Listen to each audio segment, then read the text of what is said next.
Our top focus in Gravitas. A leaked Pentagon report has directly challenged and contradicted U.S. President Donald Trump's repeated claims that Iran's nuclear facilities were completely obliterated by American strikes under Operation Midnight Hammer. Rather, the intelligence assessment claims that the strikes have only set Iran's nuclear program back by just a few months. The report has kicked off a lot of controversy, with Trump, his administration, the White House and Israel pushing back against it.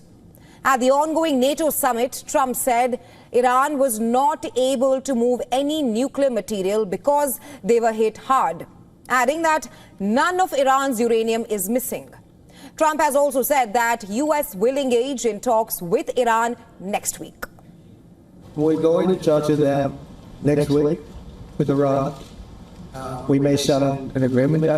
To me, I don't think it's unnecessary. I mean, they had a war, they fought, now they go back to the world. I don't care about it. You worry about that. Now, the report released by the Defense Intelligence Agency, which is Pentagon's intelligence arm, is based on a battle damage assessment conducted by the U.S. Central Command after the U.S. strikes on Iran.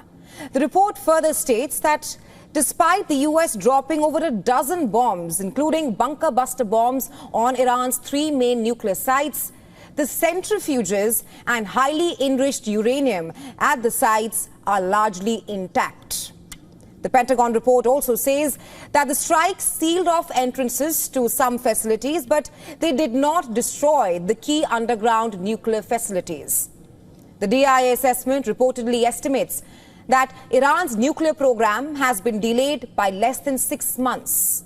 So, in a nutshell, it means that Tehran retains the material needed to potentially resume its nuclear program with minimal delay.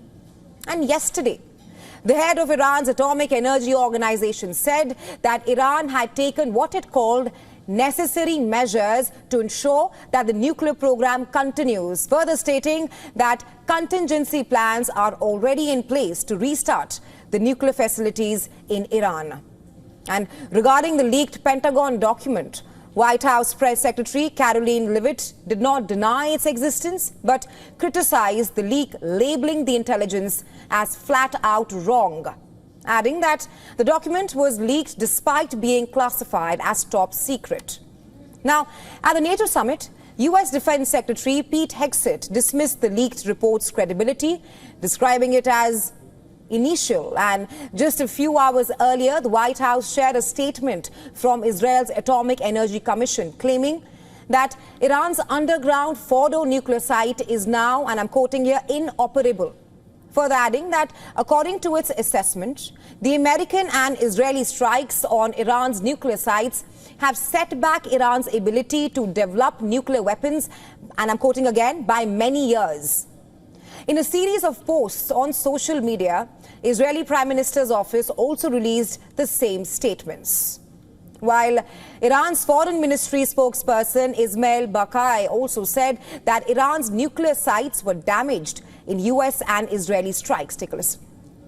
Yes, our nuclear installations have been badly damaged, that's for sure, because it has come under repeated attacks by Israeli and American aggressors. Now, during the NATO summit, Trump said that the U.S. and Iran, in his words, were getting along very well, and rather, he wanted to see Iran get back in shape.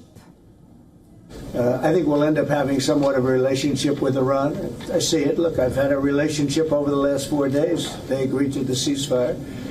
And it was a very equal agreement. They both said, that's enough. They both said it.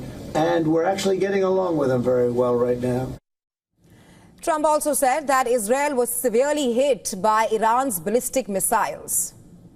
Israel got hit very hard, especially the last couple of days. Israel was hit really hard. Those ballistic missiles, boy, they took out a lot of buildings.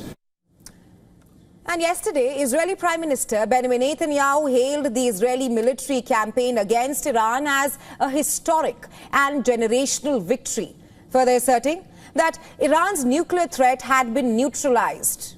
But today, Israel's own military cast doubts on that certainty, with the IDF stating that it is still early to assess the damage caused to Iran's nuclear sites.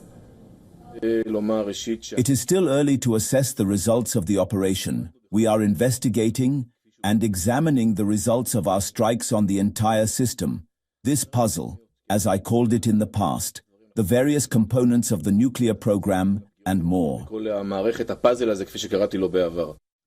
So what was touted as a crushing blow to Iran's nuclear capabilities by both Trump and Netanyahu is now under serious scrutiny, not by Iran or any of its adversaries, but by institutions within their own respective countries.